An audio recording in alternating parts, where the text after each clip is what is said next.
Welcome to the Sum of All Wisdom, conversations on music, makers, and meaning. We're really about all things music and how music is the sum of all wisdom, and each episode we explore the breadth of that idea and all the paths that music opens up for us to find our way to wisdom. And our purpose here is to put all the pieces together. When we add it up, you get the sum of all wisdom. Episode 4 is with Eric Wolferman, tenor drummer for the Celtic Dragon Pipe Band in Missoula, Montana. It's about wisdom, time, and community. And today, Eric and I will talk about a musical tradition where rhythm, discipline, and community all come together, not just to make music, but to transmit knowledge across generations. Let's kick this one off with a little pipe band flavor. This is the Celtic Dragon Pipe Band performing Scotland the Brave.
Scotland the Brave, performed by the Celtic Dragon Pipe Band.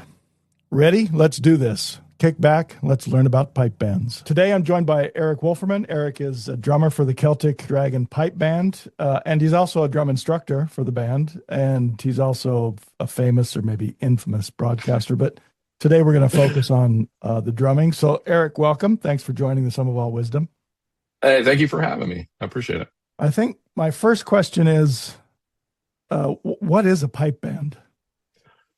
Bagpipe bands, Highland bagpipe bands. Bagpipe bands have been around for hundreds of years, and we could go into they have a very rich history.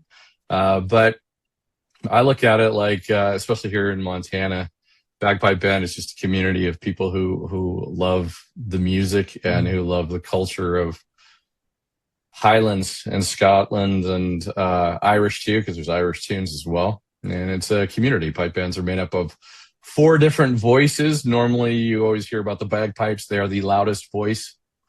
They're one voice in a pipe band, but we also have bass players, tenor drummers, and snare drummers, which each add an individual voice on that. And so I've been playing with the band now 23 years, something like that. I played tenor drum. The last few years I've been playing bass, and I'm back to tenor because our bass drummer left, and tenor and bass are they're not interchangeable, if you will, but they're easily translated. So I was able to do that. You and if I remember, your wife Amy is also a drummer, right? She is. She's our drum sergeant, and she's a snare drummer. So she plays the snare, and I play the tenor. She got me into this whole wacky thing. She was a Highland dancer when she was a teenager in Portland, Oregon. And then she got out of it, moved to Missoula to go to school. And when she came here, she got in touch with the Scottish Heritage Society here, and she was given dance lessons here. And then somebody said, "Hey, why don't you play with the band?" And she said, "Okay." And her stepfather, snare drummer with the pipe band since he was a kid, taught lessons in Portland, Oregon for many, many years, taught kids bands there. Nice. Taught her. Meanwhile, I was doing radio, and I was doing night radio, and all the practices were at night. So I wasn't able to do it. So for the first 2 years, I was her roadie, and I carried her drum. I hung out with the pipe band wives. I was the only one that was a husband that was with it. They were all wives for the first couple of years, and it was fantastic. Made great relationships. We hung out in the beer tent, and we had beers and talked about kids. And then all of a sudden, I got an opportunity to get a morning show gig. And then all of a sudden, it was like, hey, what do you want to do? And I tried my hand at snare, and I had a very, very good friend who pulled me aside and said, you're probably not. Maybe there's something better for you to do. And I was a juggler in high school, and they were like, hey, maybe you should try this tenor stuff and see what happens with that. And I was like, all right, tried the sticks, and I took to it pretty quickly and pretty well, and became fairly successful at it. So there you go. That was my path to this. But my wife is still playing too. Again, she's still playing all these years. So we've been playing together. We're the married couple, married couple in the band. Right. So, yeah.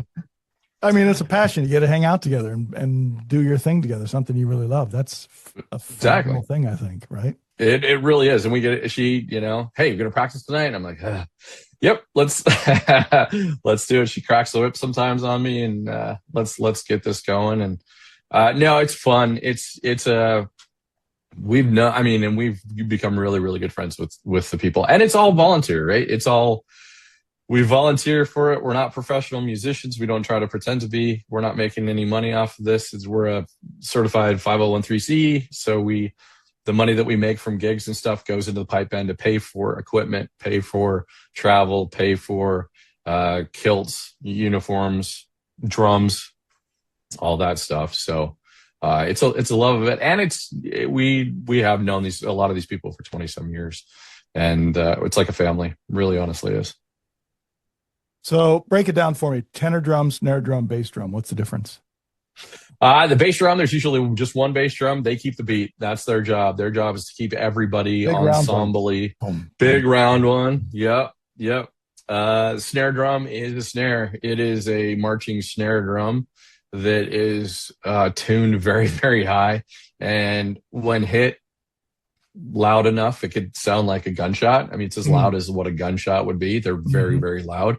People always talk about, if you play in a pipe band, you're going to go deaf with playing the pipes. The snare drum is a lot louder than that. And then there's the tenor drum, which is in between the bass and the snare. And it plays more off the bass. We're the rhythm section of the pipe band, and we keep the rhythm, but we also are a visual element too. We're the pretty looking ones, and we're the ones that take our sticks and spin them around in the air in choreographed time and catch them while playing. And it adds a whole different visual dynamic to the band as well. And that's how they intertwine. So we learn individually, we learn our parts, we learn to play, and then we all get together and learn ensemble-y. And there's different grades of pipe bands as well. Grade 1 is professional musicians. This is what they do for a living. And then it goes grade 2, 3, 4. Grade 5 are normally like kids bands, juvenile bands. We're a grade 4 band, which is we play parades, we play gigs, but occasionally we'll compete.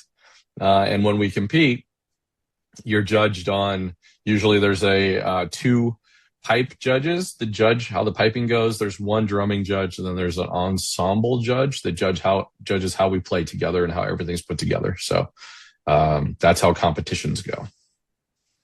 And you said you're grade 4. And coming out of these competitions is where you get your grade, or is there an organization? Who makes the decision that you're a grade 4? There's a few organizations. Yes. We are, so there's North American Pipe Band Association one. There's the BC Pipers Association out of British Columbia. There's the European Pipe Band Association. Everybody has their own little associations and stuff, but we've competed enough over the years, and you don't have to continue to compete in order to be considered what kind of band you are. Like, we haven't competed in a few years as the Celtic Dragon Pipe Band. As we are aging and our band members are aging, it's tougher for us to actually go and travel, because competitions are tough, because you have to travel from Montana. I mean, you got to go to Spokane, you got to go to, actually even further now, you got to go to Portland, you got to go to Bellingham, Washington. those are just a couple on the side. Got to go up north to Takes a Canada. toll, that, doesn't it? Oh yeah, financially and physically it does too. We could talk about the World Pipe Band, the world, the road to the worlds coming up a little bit later, and I can tell you about sleeping on floors and couches for 3 years.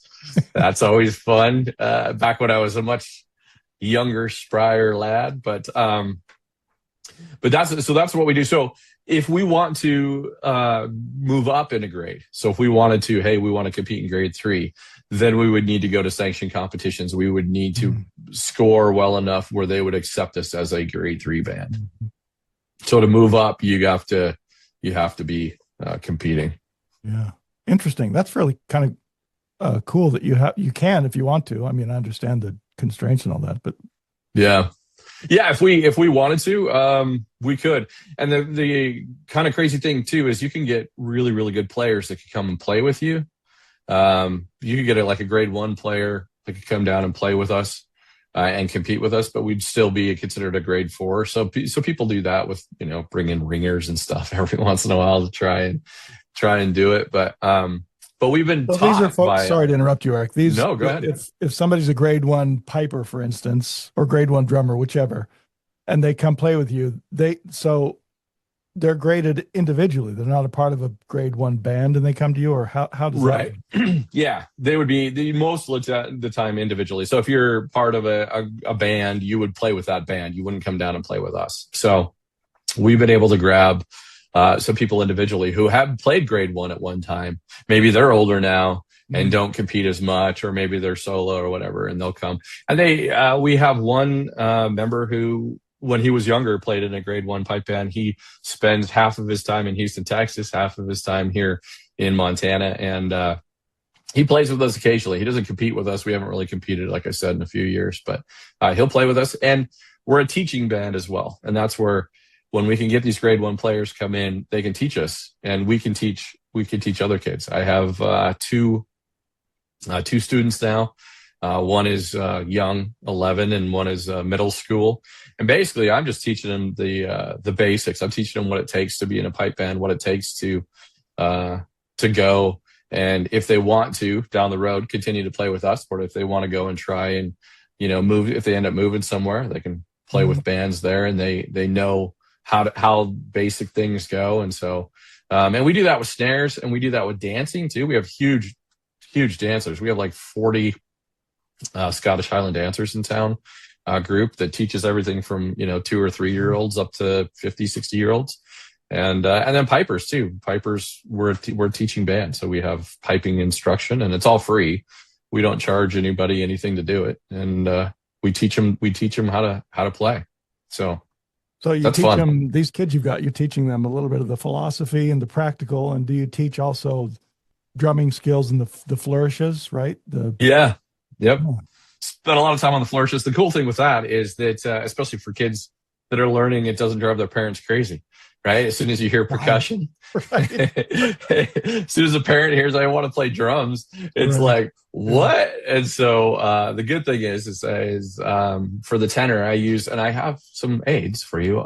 We use mallets that look like this. Cool. That have a foam fuzzy head, and then they have a string on them. And so even if you're practicing and hitting, it's not very loud. But yeah, teach them the basics. We have a lot of different time signatures and pipe band stuff. I mean, that translate to rock and roll as well, like a 4/4, pretty basic, but we have some interesting rhythms in pipe band stuff, like jig rhythms. There's 4/4, 2/4, 3/4, 6/8. Those are the time signatures that a lot of musicians would be familiar with. But we also have jig time, real time, strathspey time, which those are more pipe band stuff and more dance oriented and march oriented, right? Because when you look at pipe band, it's a lot of marching into battle, marching away from battle, a lot of marches, getting those troops from point A to point B. If you're going really old school, right? And so, but we teach them the basics. We teach them what they need to learn. And the cool thing is with pipe band stuff, there's stuff that they call masked bands settings. And that's when, if you go to these Highland games, usually at the opening ceremonies or in the end of them, they'll have every band play together at the same time. And it doesn't matter what grade it is. It doesn't matter. You all play together. And there are settings and there's music that's written that is basically, you can go into any competition anywhere around the world and play with these bands because you know what they're going to play. Mm-hmm. So that's always an interesting thing too. And these are like your pipers play great Highland bagpipes, right? They're the bagpipes that everybody thinks of when they think of a bagpipe. And those, don't those have like 4 reeds to tune? And don't you got to spend a lot of time getting everybody in the band to tune essentially within, relative space of each other? The mass band, how long does it take for the whole thing to get going? Well, mass bands they're mostly just like, hey, everybody line up. So we're not, you're not worried about tuning as much. You are for competition. Trust me when I say that. And being a drummer, our stuff is normally tuned. So we do a lot of standing around. We do a lot of waiting for the pipers to get tuned because it does take a lot. They tune to the certain frequencies. It depends on humidity, heat, cold. All of those things can affect tuning, even during performances and stuff. I mean, in Montana, right? If you don't like the weather, wait 5 minutes. Your tuning's going to change, right? It is. I mean, we play right around New Year's Eve every year. So we've played in of course they're indoors, but we've played in everything from, minus 15 degrees out. And then in the summer, it could be 98 degrees out and 0 humidity. And New Year's, you guys played first night, that sort of thing. Yeah, it used to be first night, no longer, but it's called Missoula on Main now. And so, and then of course St. Patrick's Day in Montana is wonderful too because we play a parade and we play bars all over the place, just like every pipe band around the country and the world. Well, around the country. And last year it was snowing at the parade. So we played in the snow while marching, and then we go indoors to play bars, and we're playing through the afternoon, through the evening. And then the next day it's sunny and, 50, and it does not feel like at all that you were just playing in the snow the day before. So that's funny. Yeah. They're fickle instruments. They have the 4 drones, the 3 drones and the chanter, which is where they finger the chanter. And they have reeds and all of those reed instrument. And, they're a tough instrument to play for sure. I think you said that, Amy is your drum sergeant for Celtic Dragon. And what's the difference between a drum sergeant and a drum major?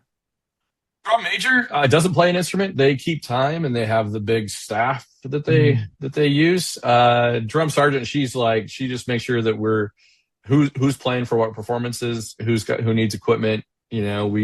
We hold the drum heads and make sure that people have sticks to make sure that they have their and everything's kind of up to beat. And she keeps track of the drum practices. So she leads the drum practices. All right, we're going to work on this next. All right, we're going to do this. So that's within the drum corps, the entire drum corps. She's kind of our glue that holds it all together for what we do.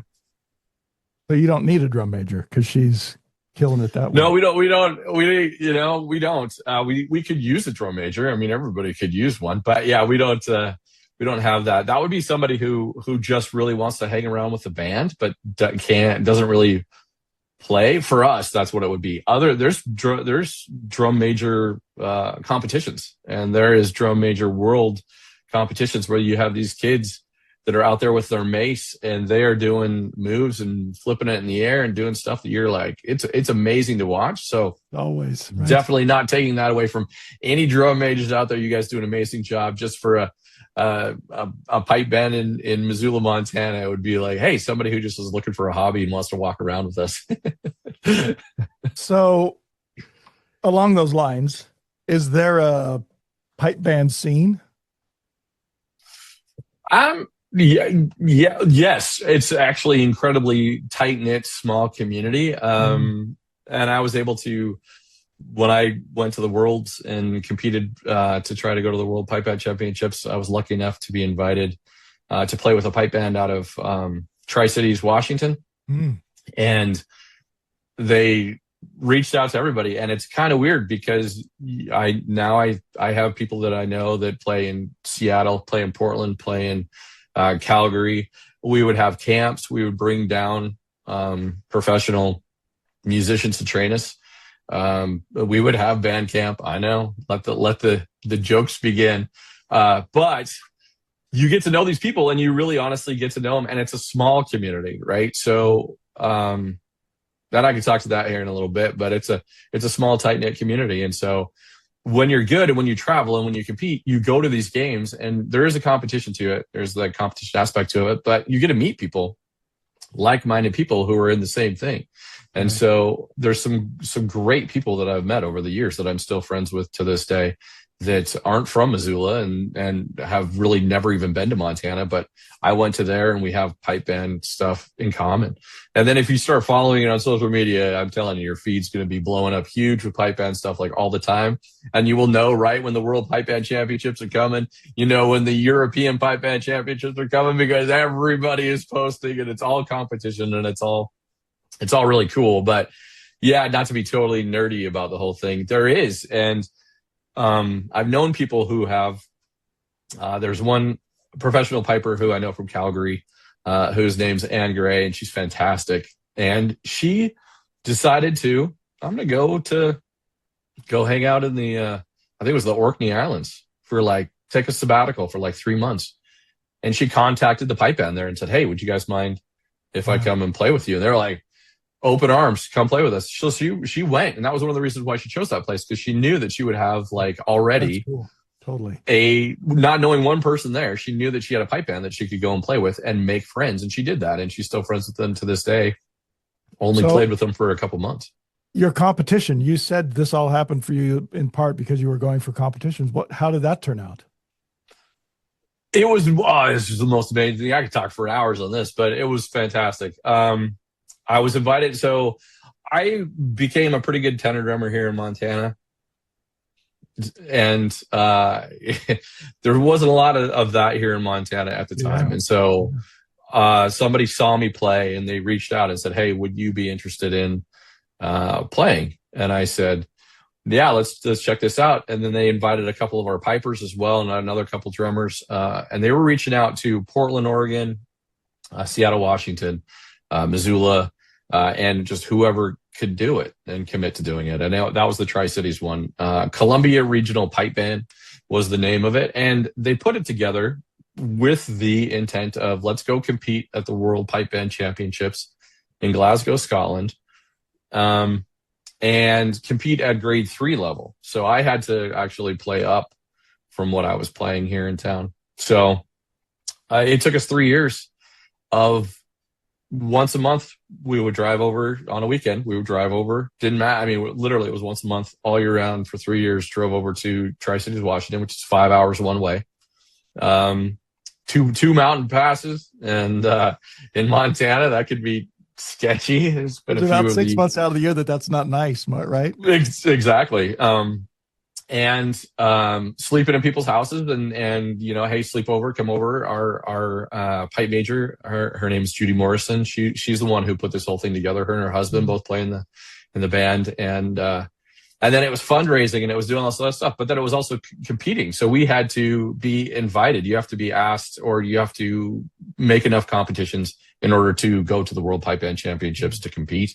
They don't just let anybody fly to Scotland and do this competition. So we had to place in enough competitions, sanctioned competitions, in order to earn it.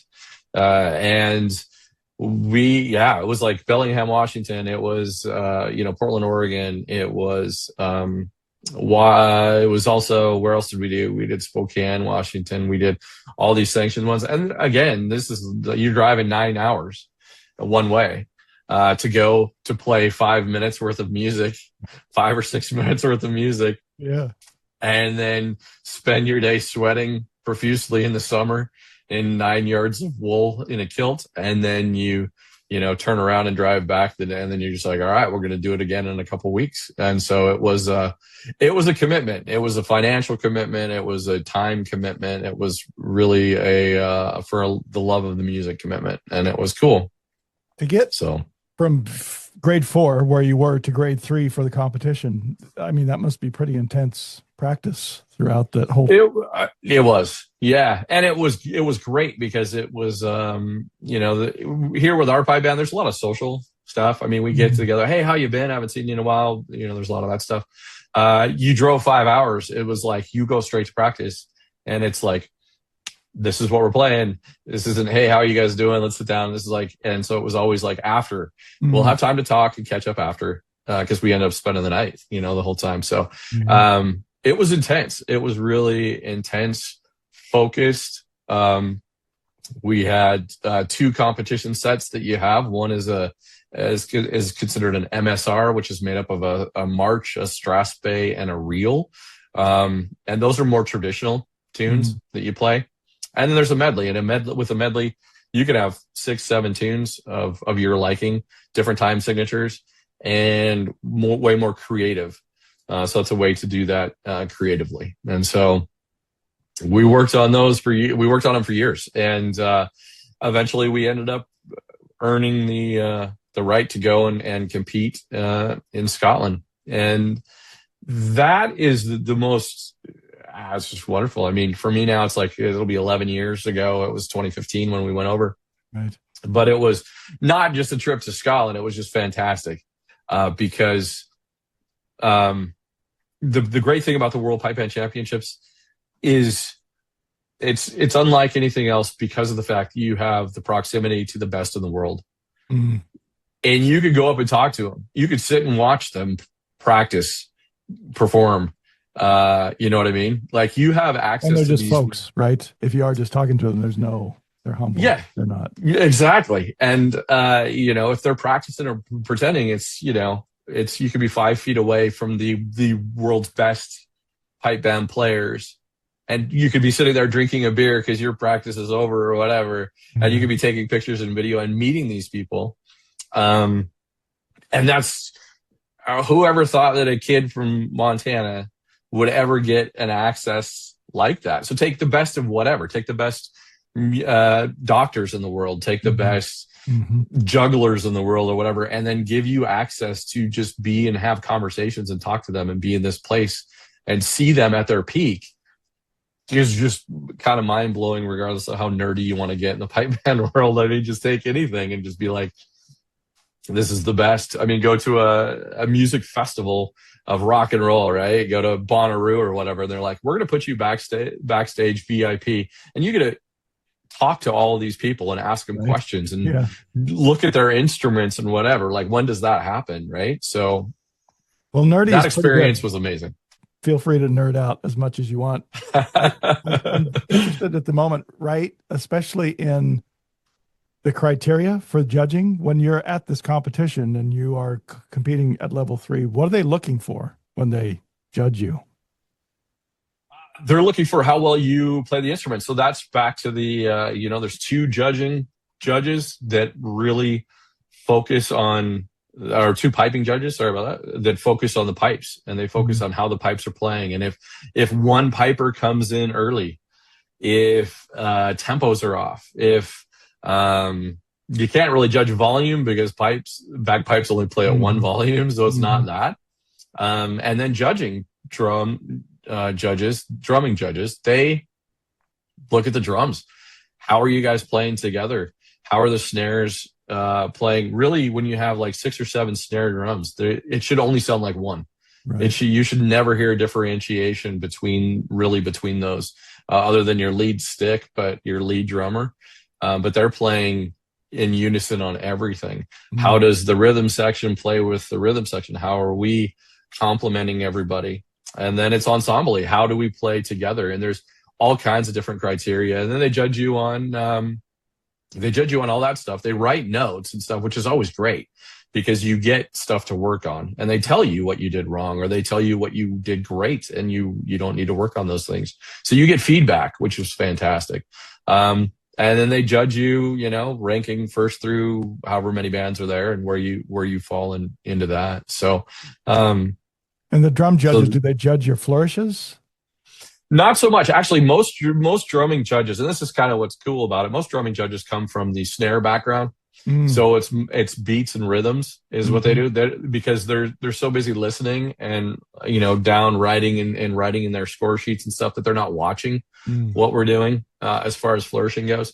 So you can screw up a flourish, you can mess one up, and it's not a big deal. But if you're off on your timing and if you're off on the beat and you're off on the rhythm, then they hear that and you'll get judged on that.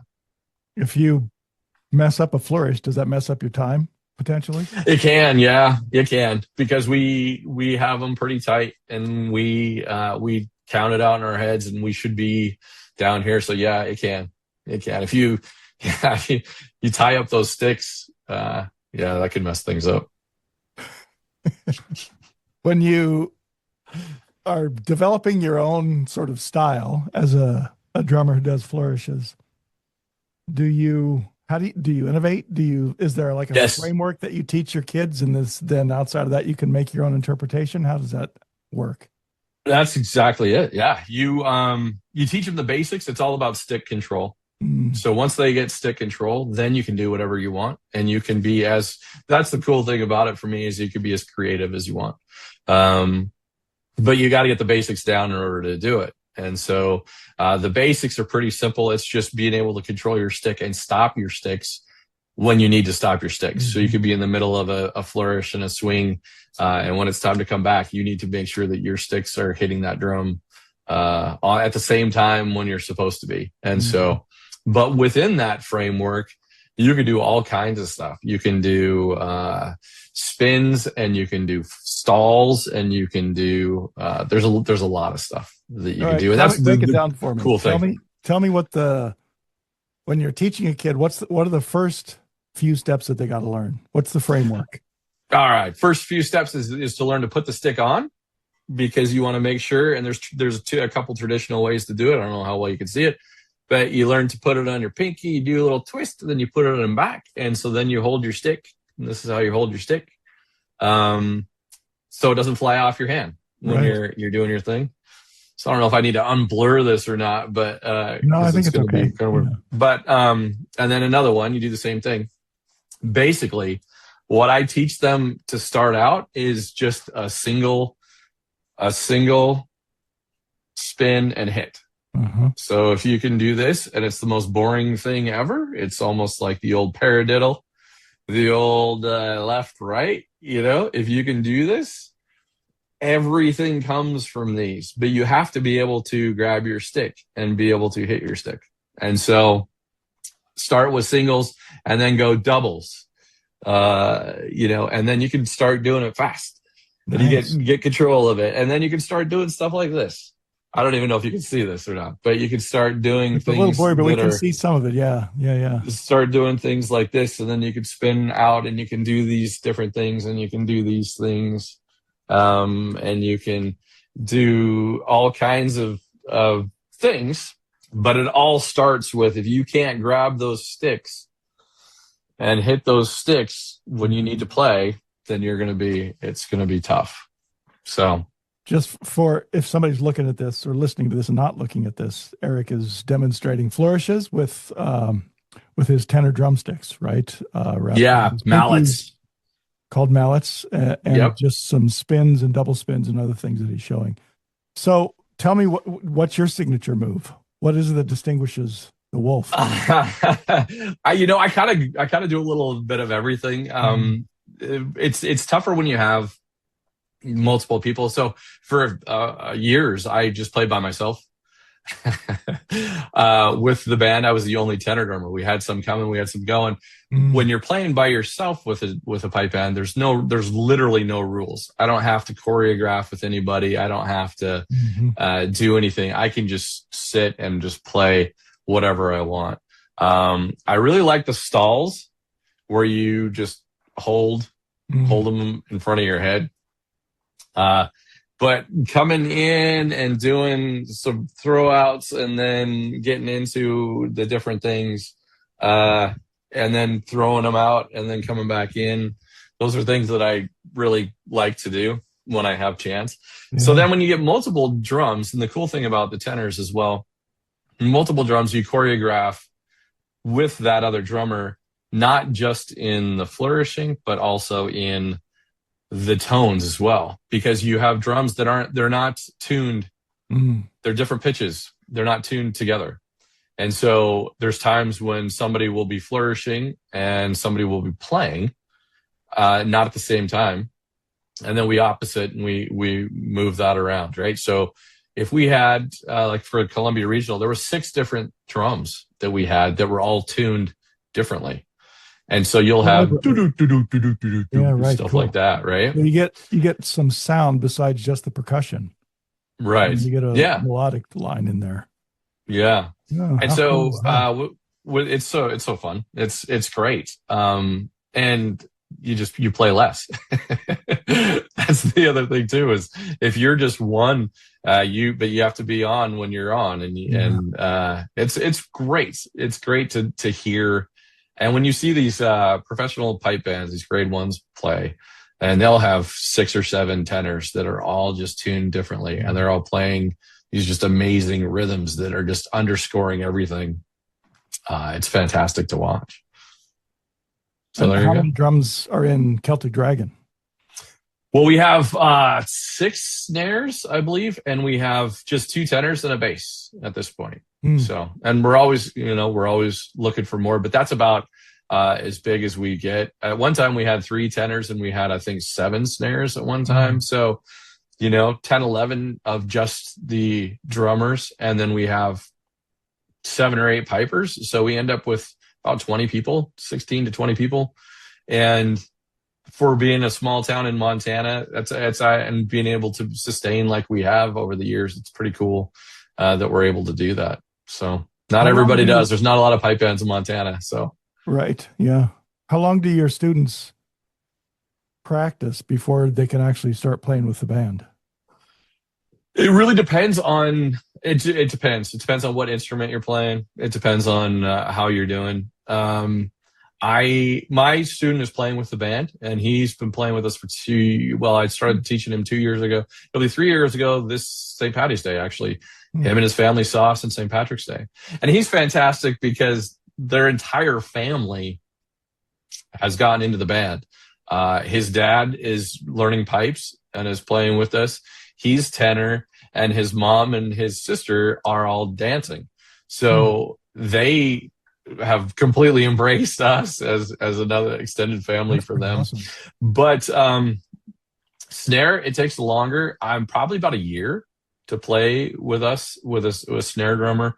Tenor, it's a little less, just depending on who you are and where you are. And pipes takes a little longer. Pipes is probably a year and a half maybe of instruction.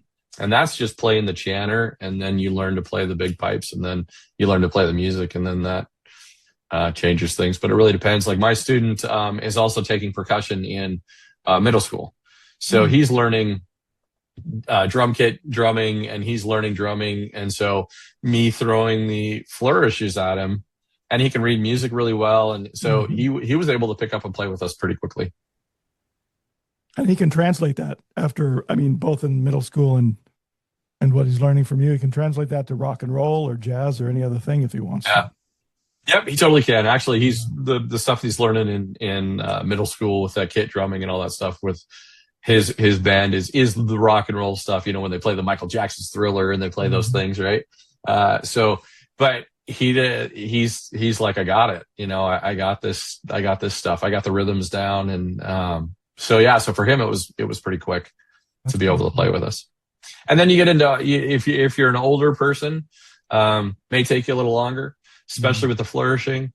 The hard part about flourishing is coordinating it, and it's weak versus dominant hand, right? So the weak hand always takes a lot longer for people to learn, and the older you are to learn, kind of the harder it is to do that. So and be on, and for some people it's really intimidating when they see some of the things that I can do, and they get intimidated when I break it down. Like just learn these initial singles and double beats like I was showing you a little while ago. If you can get those down, and if you can get them down well and can control those sticks, then you can play.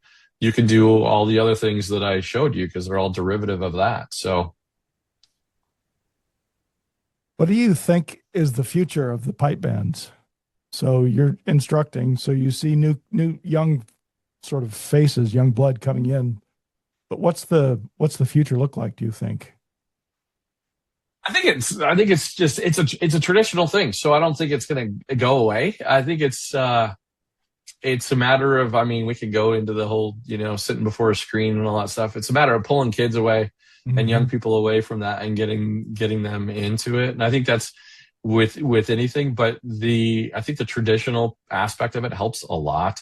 I mean, honestly, some of the tunes we play, right, like hundreds of years old, they've been played for generations. Scotland the Brave. Scotland the Brave, yeah, exactly. The old 4/4 set. And some people call it the Irish Spring Song, if you want to know. You see the Irish Spring commercials for you older people out there. You'll hear almost take his knife and cut into all those exactly green and white lines. Yeah, exactly. But it gives me hope because when we play, we play a lot around Missoula when we can, right? So we'll play for St. Patrick's Day and we'll play like 15 different bars and we'll play a parade. We'll go out and we'll play. Before that, there's a run that happens, the run for the luck of it that happens that we'll play. We perform. We'll play for first night. And there's kids that are dancing. These little kids that are dancing. They're exposed to the music. They're exposed to the traditions that a lot of kids weren't. I wasn't exposed to it when I was a kid, right? But I have exposed these traditions, these playing these tunes to so many people around town and try to spread the word of music. And when we play, we're invited to play international things quite a bit. And that's always cool too, because for our New Year's Eve celebration this last year, we were playing right before like a Cuban band, right? And steel drums and reggae. And they were back there watching us play and we're back there watching them play. They were watching us more on our technique and like, wow, you guys are so like close together and so tight. Whereas, steel drums, you could be a little more relaxed, a little more, all right, yeah. But the cool thing is there's people who are still interested in it. And as long as you're going to have people that are interested in it and that can learn it, and it's a different kind of hobby. There's not everybody. I'm always afraid that, my middle school student, like when he gets to high school, I'm afraid, Right. Yeah. bullying still exists and it's not cool anymore or right. All of those things. I also kind of think that it helps that I'm a rock and roll DJ that does it. So I can still be kind of cool. I can have that cool, I'm a DJ on the radio. You'd like to think that that I can have the best of both worlds. And there's sometimes when the worlds collide, like we've had multiple instances where I've used my radio name. I'll meet people at some of these gigs that only know me from the radio, and the pipe band will make fun of me. They'll be like, "What? That's not you. What are you talking about?" Because they know me, right? And so there's no pipe band payola going on, though, is there? No. Trust me when I say that I don't. We're not getting paid for any of the pipe band music that I play on the radio station. Yeah, none of that. But so. It gives me hope that there is stuff. And when you see these young kids coming up and you see these bands teaching and you see the heritage continuing, it's like, it's exciting to me. Now, whether my student gets to high school and like, this is the lamest thing ever, that's a possibility, but the band's still going to be there and we could still pull in some people who are maybe in their 20s. The cool thing about university is that we get people who are like, oh, I played high school marching band. We get a lot of those drummers that come through. Hey, I'm not playing for the university. I'm a forestry student or whatever, but I played the drum. Check this out. And we'll run into them at a bar in St. Patrick's Day. And they'll come and play when they can. Of course, then they usually leave and go on to where they can find a job, right? But we've had a lot of people who have come through that we've become friends with and that we're still friends with that played with us for a little bit while they were in school doing their school thing and then moved on. So I haven't been in Missoula for a long time. And Haven't lived there for even longer.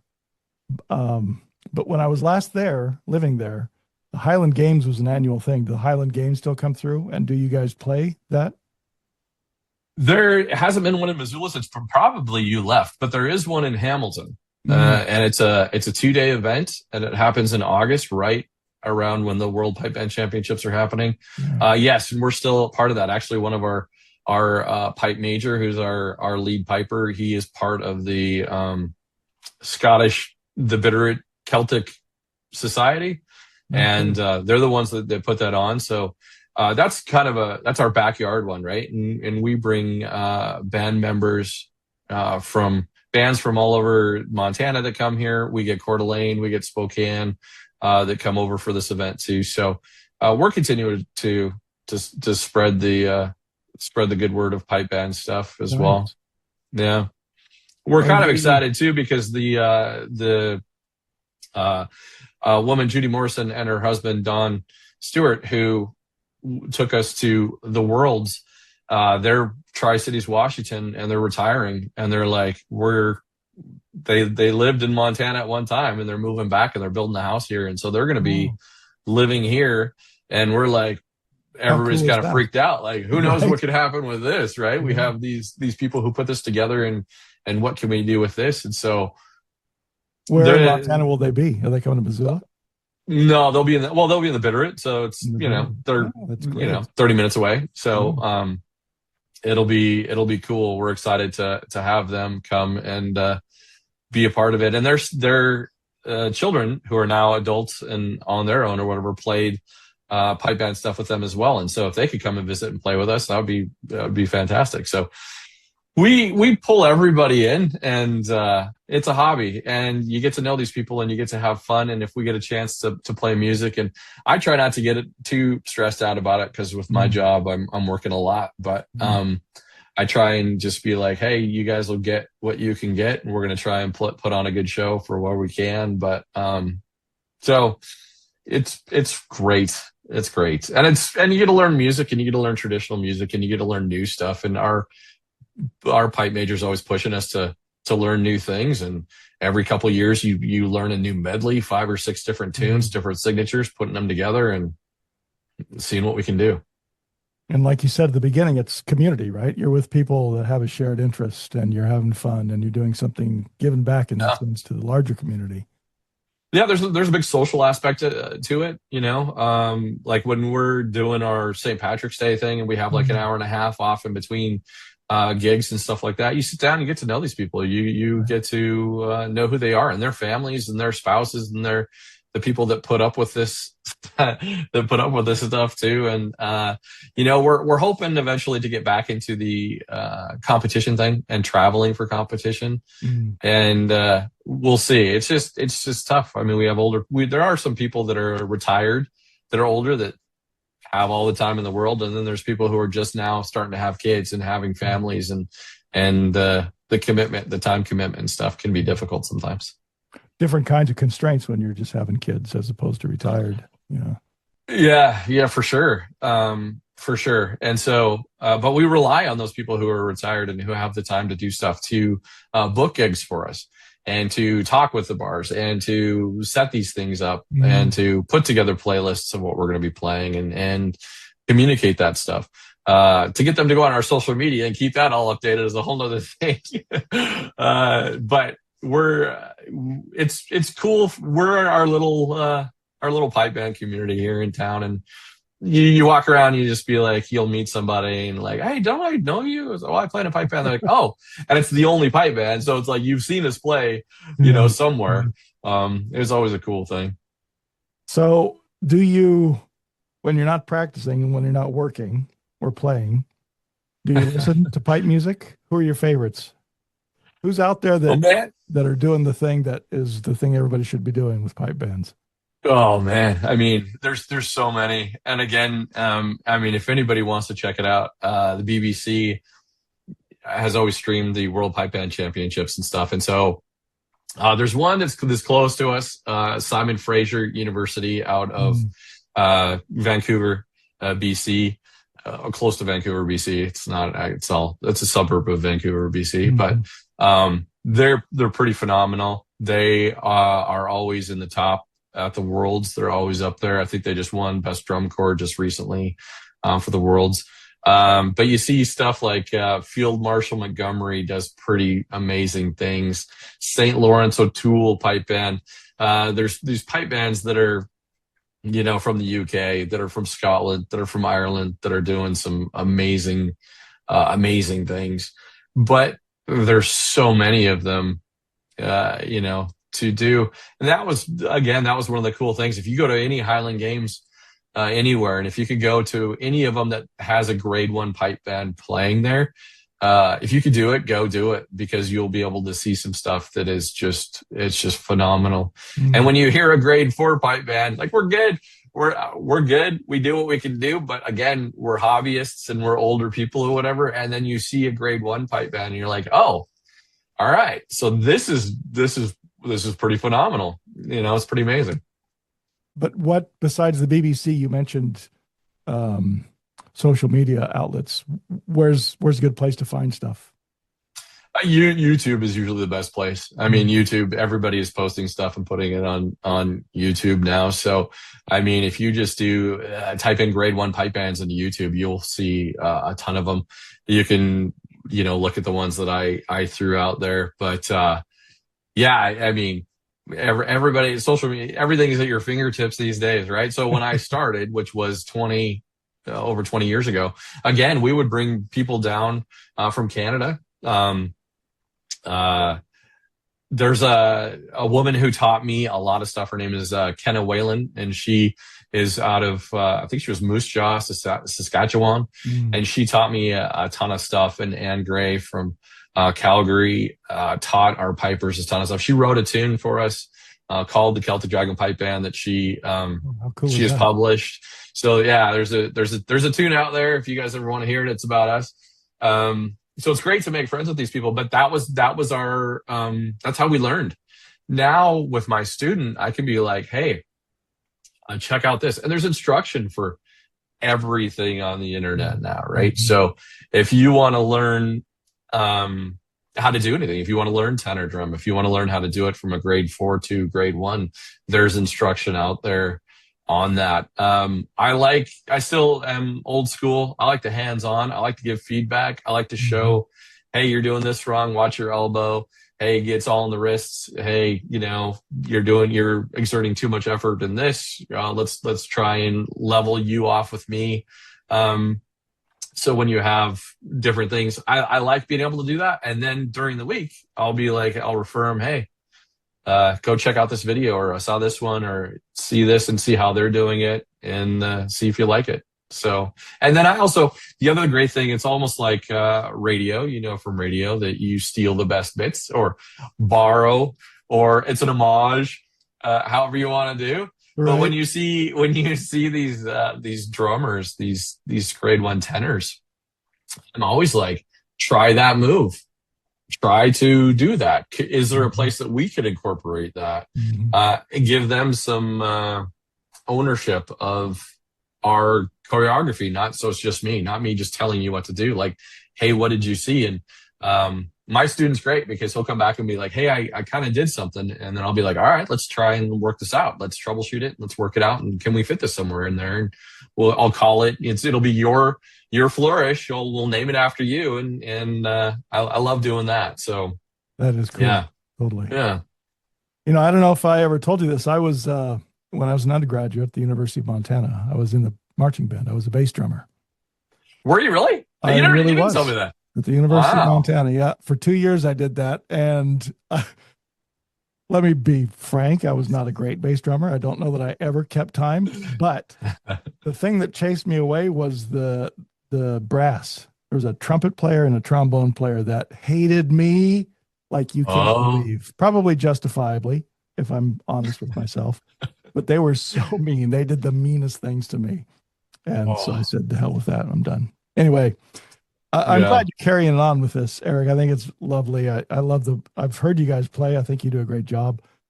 It's fantastic what you're doing. I think that bringing people in and training kids to do this for the next generation is really admirable, commendable. So thanks for what you do.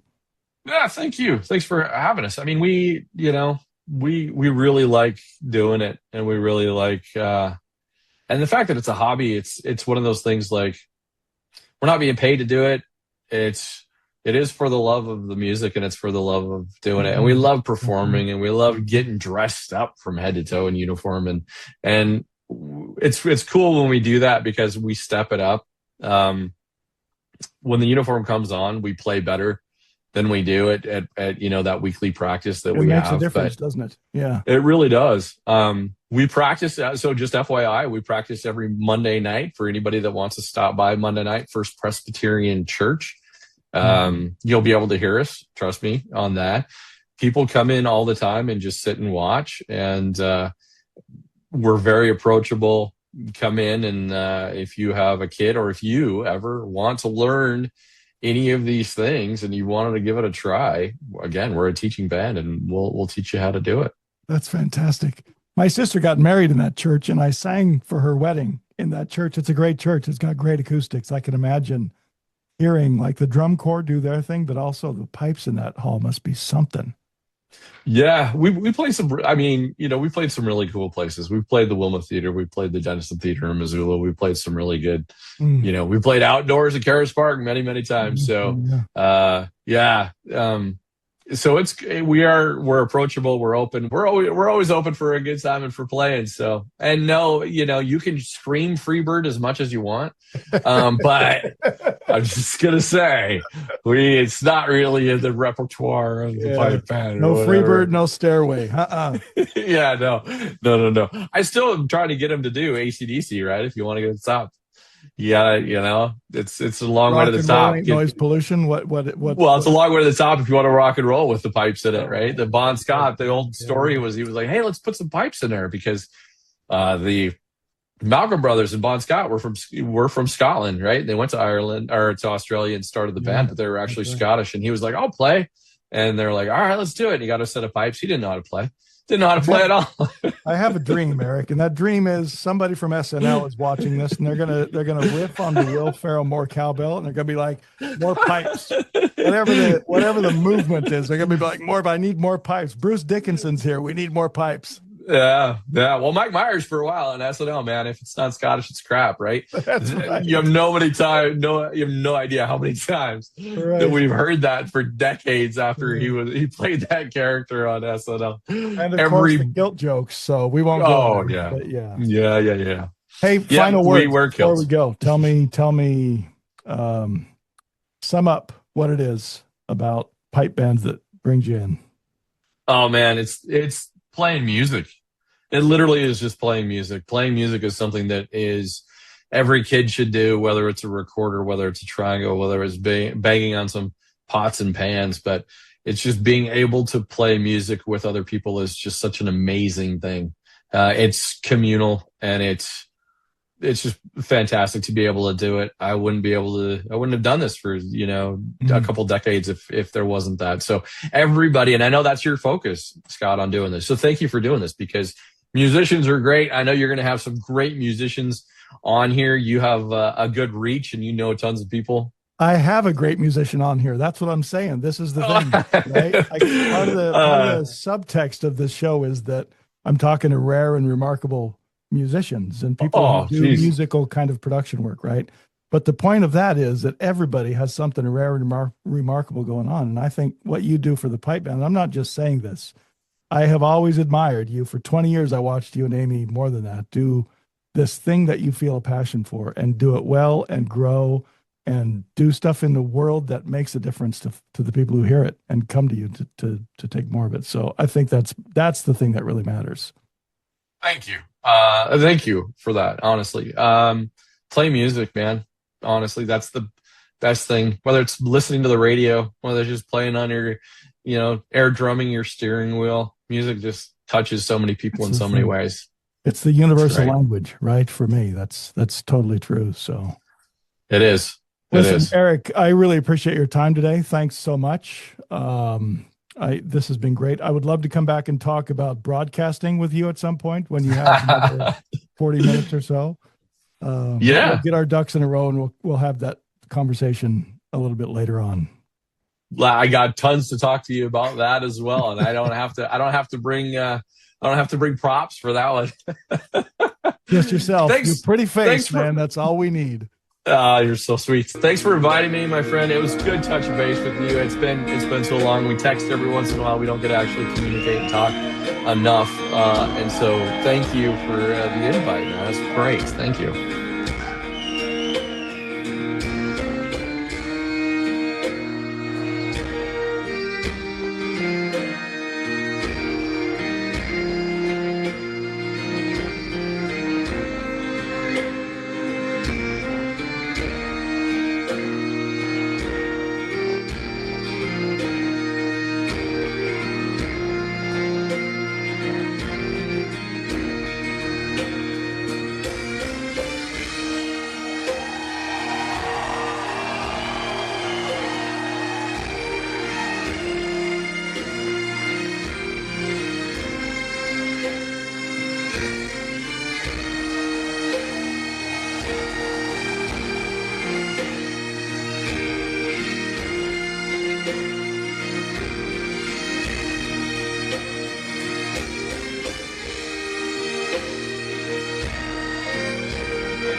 Wrapping up this episode with the Mingulay Boat Song performed by the Celtic Dragon Pipe Band with Gaelic Storm, recorded live at the historic Wilma Theater in Missoula, Montana.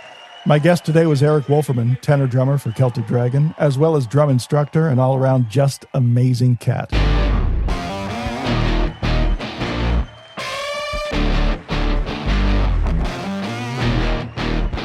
Thank you for joining the Sum of All Wisdom. If this conversation resonated with you, please consider sharing it with others. You can find links to the Celtic Dragon Pipe Band's music and information in the show notes, and if you get a chance to see a pipe band live, I know you're going to love it. Just don't expect Freebird. The Sum of All Wisdom is written, produced, and hosted by me, Dr. Scott Cady, released by Ravenna Studios, and distributed by Transistor FM.